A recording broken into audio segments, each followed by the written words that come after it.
বন্ধুরা, আমরা তো অনেকেই ফ্রিজে রাখা জিনিস খেতে খুব পছন্দ করি, কিন্তু আজকে ভিডিও দেখার পর অনেকেই ফ্রিজে রাখা জিনিস আর খেতে ইচ্ছা করবে না। তো এর জন্য আমরা প্রথমে আজকে টক দইকে মাইক্রোস্কোপে করে দেখাবো।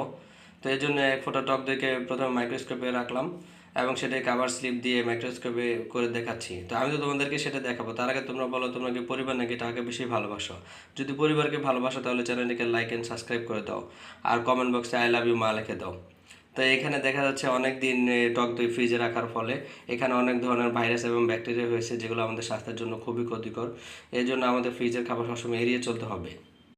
বন্ধুরা, আমরা তো অনেকেই ফ্রিজে রাখা জিনিস খেতে খুব পছন্দ করি, কিন্তু আজকে ভিডিও দেখার পর অনেকেই ফ্রিজে রাখা জিনিস আর খেতে ইচ্ছা করবে না। তো এর জন্য আমরা প্রথমে আজকে টক দইকে মাইক্রোস্কোপে করে দেখাবো।